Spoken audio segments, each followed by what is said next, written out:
Hello students. पिछली class में हमने जूल थॉमसन इफ़ेक्ट को स्टडी किया, डिफ़ाइन किया कि जूल थॉमसन प्रभाव के अनुसार यदि किसी गैस को उच्च दाब से निम्न दाब और निर्वात की ओर प्रसारित रुद्रोष्म परिस्थितियों में प्रसारित किया जाता है तो हाइड्रोजन हीलियम को छोड़कर कमरे के ताप पर सभी गैसें शीतलन प्रभाव दर्शाती हैं, अर्थात गैस के ताप में कमी आती है। तो प्रेशर चेंज करने से टेम्परेचर में कितना चेंज आया, इसको डिफ़ाइन करने के लिए हमने एक टर्म डिफ़ाइन करी थी, Joule Thomson coefficient, Joule Thomson गुणांक। जूल थॉमसन गुणांक में हमारे पास एक इक्वेशन आ गई थी -1/Cp del H upon del P at constant T।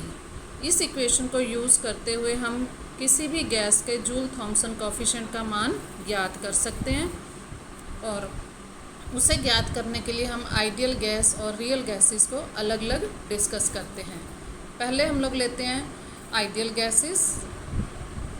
Enthalpy की डेफिनेशन से हम लोग जानते हैं H is equal to E plus PV, और म्यू JT की इक्वेशन पिछले टॉपिक में हमने जो डिफ़ाइन करी थी -1/Cp del H upon del P at T, equation number 9 आई थी मेरे पास। उस इक्वेशन में मैं H का ये मान पुट करूँ और फिर टर्म्स को सेपरेट कर लूँ तो मेरे पास ये इक्वेशन नंबर बन रही है -1/Cp del E upon del P at constant T plus del PV upon del P at constant T।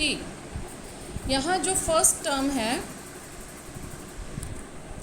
This one del E upon del P at T, इसको मैं ऐसे भी लिख सकती हूँ चेन रूल से, del E upon del V at T into del V upon del P at T।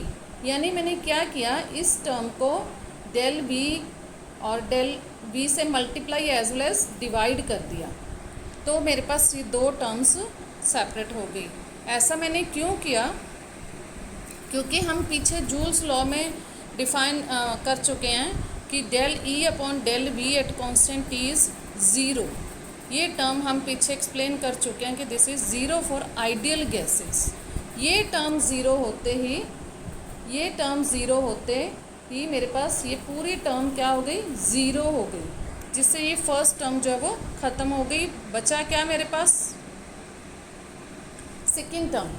तो second term है del PV upon del P at T, क्योंकि अब इस प्रक्रम के दौरान ताप जो है वो स्थिर है और स्थिर ताप पर PV जो है वो स्थिर होता है, क्योंकि हम जानते हैं PV is equal to RT।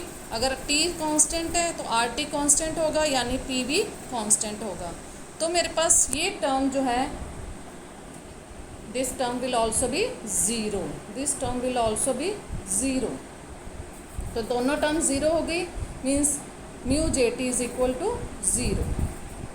तो आदर्श गैसेस के लिए जूल थॉमसन गुणांक शून्य होता है। क्यों शून्य होता है, क्योंकि गैस के ताप में कमी क्यों आई प्रेशर चेंज करने से, इसको अगर हम लोग समझें तो प्रेशर चेंज करने से टेम्परेचर कम किया हमने, मीन्स वॉल्यूम बढ़ा, एक्सपेंशन हुआ, तो प्रसार के दौरान गैस के अणु दूर दूर गए। दूर दूर जाने के लिए उनके इंटरमॉलिकुलर फोर्सेस अगर कोई एग्जिस्ट करते हैं तो वो ब्रेक होंगे, क्योंकि आदर्श गैसेस में हमने फर्स्ट ईयर में भी पढ़ा था, हम अच्छी तरह से जानते हैं कि कोई इंटरमॉलिकुलर फोर्सेस नहीं होते। तो जब प्रसार हुआ तो उस कोई किसी तरह के इंटरमॉलिकुलर फोर्सेस को ब्रेक नहीं होना पड़ा, अर्थात कोई एनर्जी यूज़ नहीं हुई, इसलिए म्यू JT इज़ ज़ीरो। अब हम देखते हैं रियल गैसेस में क्या होता है। रियल गैसेस में हमें पता है कि इंटरमॉलिकुलर फोर्सेस एग्जिस्ट करते हैं, उन फोर्सेस को ब्रेक करने के लिए एनर्जी की ज़रूरत पड़ेगी, इसीलिए हम पढ़ेंगे कि शीतलन प्रभाव होगा, क्योंकि कुछ एनर्जी उन फोर्सेस को तोड़ने में यूज़ होगी और टेम्परेचर जो है वो कम हो जाएगा। कितना होगा, कैसे हम कैलकुलेट कर सकते हैं experimentally, that we see in the derivation. Real gases में हम आदर्श गैस इक्वेशन नहीं यूज़ कर सकते, उसकी जगह हम यूज़ करते हैं वैन डर वाल गैस इक्वेशन।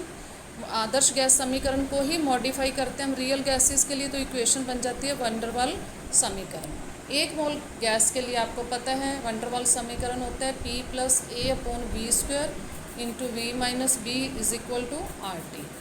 इस इक्वेशन को अगर मैं खोल दूँ, सिंप्लीफाई कर दूँ तो मेरे पास इक्वेशन नंबर 12 आ जाती है, P V minus P B plus A upon B minus A B upon B square is equal to R T. यहाँ पे ए बी का मान बहुत कम होता है, आपको पता है कि ए बी की वैल्यूज़ जो हैं वो ज़्यादा बड़ी नहीं होती।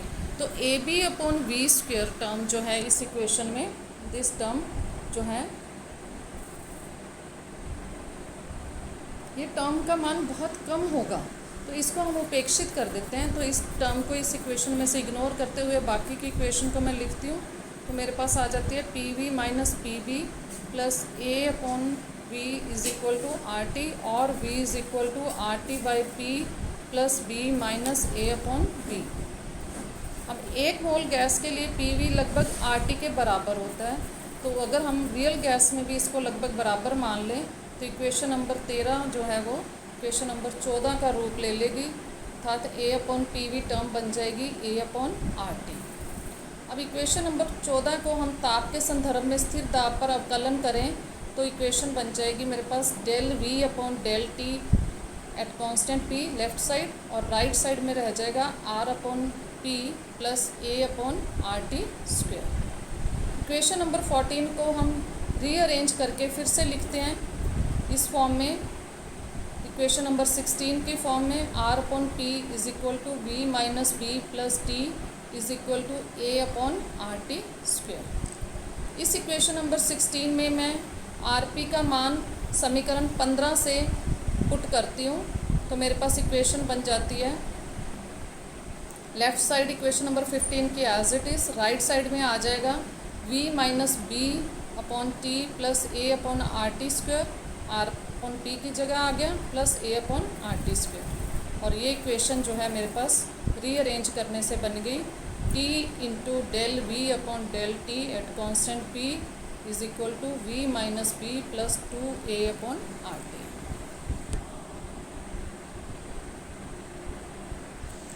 और इस इक्वेशन को हम इस रूप में इक्वेशन नंबर 17 के रूप में भी लिख सकते हैं। अब ऊष्मागतिकी में हमारे पास एक समीकरण होती है v is equal to T del V upon del P at constant p plus del H upon del P at constant t। इस इक्वेशन से मैं del H upon del P at constant t का मान समीकरण 8 में put करती हूँ। समीकरण 8 मीन्स जो हमने इक्वेशन डिफाइन करी थी म्यू जे टी के लिए, del T by del P at H, पिछली क्लास में हमने लिखी थी इक्वेशन नंबर 8। तो वहाँ से मेरे पास ये वैल्यू आ जाएगी 1 upon C P D into T del V by del P at T in minus V. अब समीकरण 17 और 18 से, समीकरण 17 और 18 को हम लोग कंबाइन करते हैं और मेरे पास इक्वेशन बन जाती है del T by del P at constant H is equal to 1 upon C P 2a upon R T minus B. ये 17 की जो लेफ़्ट साइड थी वो सारी मैंने इक्वेशन नंबर 18 में आप देखिए सेम है, तो यहाँ पुट करा तो ये मेरे पास इस फॉर्म में आ गई इक्वेशन। और I can say del T by del P at constant H हमें पता है it's equal to mu J T, तो ये म्यू जे टी की इक्वेशन आ गई ए और बी वंडरवाल गैस कॉन्स्टेंट्स की भाषा में। अब इस इक्वेशन में ब्रैकेट के अंदर 2 टर्म्स हैं 2a अपॉन आर टी और b, तो म्यू जे टी का साइन इन दोनों टर्म्स के मान के ऊपर डिपेंड करेगा, रिलेटिव मान के ऊपर कि क्या मान है। यदि 2a अपॉन आर टी का मान b से अधिक होगा तो विद इन ब्रैकेट्स जो टर्म है ओवरऑल उसका साइन होगा पॉजिटिव। सी हमेशा पॉजिटिव होता है, अर्थात म्यू जे टी पॉजिटिव आ जाएगा। और यदि 2a अपॉन आर टी का मान b से कम होगा तो म्यू जे टी का साइन नेगेटिव हो जाएगा, अर्थात। और 2a अपॉन आर टी में t टर्म जो है वो वेरिएबल है, a और r कांस्टेंट्स हैं, अर्थात कुल मिला के म्यू जे टी का मान ताप पर निर्भर करता है कि हमने एक्सपेरिमेंट किस ताप पर जो है परफॉर्म किया, और ताप चेंज करने से म्यू जे टी का साइन भी चेंज हो सकता है। तो जब हम साइन चेंज करेंगे म्यू जे टी का पॉजिटिव टू नेगेटिव या नेगेटिव टू पॉजिटिव, तो बीच में एक ताप ऐसा भी आएगा जहाँ पे म्यू जे टी का मान 0 होगा। तो वो ताप जिस पर म्यू जे टी अपना साइन चेंज करता है और वह ताप जिस पर म्यू जे टी का मान 0 होगा, उस ताप को हम कहते हैं व्युत्क्रम ताप, इन्वर्जन टेम्परेचर, यानी जहाँ पे म्यू जे टी का साइन इन्वर्ट होगा, चेंज होगा। और इस इक्वेशन नंबर 19 में अब मैं टी की जगह रिप्लेस कर देती हूँ टी आई, तो मेरे पास इक्वेशन जो है वो इस रूप में आ गई। तो म्यू जे टी यहाँ पे 0 होगा इस टेम्परेचर टी आई पे। म्यू जे टी 0 तभी हो सकता है आइदर 1/Cp 0 और the term in the brackets is 0। 1/Cp 0 नहीं हो सकता, अर्थात जो टर्म विद इन ब्रैकेट्स है means 2a/RTi - b is equal to 0, और you can say 2a/RTi is equal to b, और इसे रीअरेंज करें तो Ti is equal to 2a/RB। तो यहाँ से मेरे पास एक्सप्रेशन आ गया Ti इन्वर्जन टेम्परेचर के लिए। तो आप देख रहे हैं कि Ti जो है वो 2a/RB के बराबर है। यहाँ पे a और b वंडरवाल कॉन्स्टेंट्स हैं, r कांस्टेंट है, गैस कांस्टेंट, अर्थात Ti का मान हर गैस के लिए निश्चित है, क्योंकि a b के मान हर गैस के लिए डिफाइंड है, निश्चित हैं। तो Ti का मान भी हर गैस के लिए, रियल गैस के लिए निश्चित है। तो अगर हमें Ti पता हो तो हम कह सकते हैं कि इस टेम्परेचर से ऊपर जो है गैस हीटिंग इफेक्ट शो करेगी, अर्थात म्यू जे टी का मान नेगेटिव होगा। और अगर हम एक्सपेरिमेंट उस इन्वर्जन टेम्परेचर से नीचे परफॉर्म करेंगे तो म्यू जे टी का मान पॉजिटिव आएगा, अर्थात गैस कूलिंग इफेक्ट शो करेगी। तो इस तरह हम हर गैस के Ti का मान ज्ञात होने पर डिटर्मिन कर सकते हैं कि हमें हीटिंग या कूलिंग इफेक्ट जो भी शो करना है तो उसके अकॉर्डिंग टेम्परेचर सेट करना है कि एक्सपेरिमेंट किन कंडीशंस में किया जाए। अब इसको स्टडी करने की, इसको पढ़ने की यूटिलिटी क्या है, फ़ायदा क्या है थर्मोडायनामिक्स में। गैसेस आपने फर्स्ट ईयर में भी पढ़ा कि गैसेस की कूलिंग हम लोग करते हैं, शीतलन करते हैं, अर्थात गैसेस को कंप्रेस करके लिक्विफाई करते हैं। तो उसकी प्रैक्टिकली बहुत सारी एप्लीकेशंस हैं। तो उन एप्लीकेशंस में इस टेम्परेचर को यूज़ किया जाता है। गैसेस की जब लिक्विफिकेशन करते हैं तो हम गैसेस को उस टेम्परेचर से नीचे जो है वो एक्सपेरिमेंट को करते हैं ताकि कूलिंग इफेक्ट जो है वो show. That's all about Joule Thomson effect, Joule Thomson coefficient for ideal and real gases. Thank you.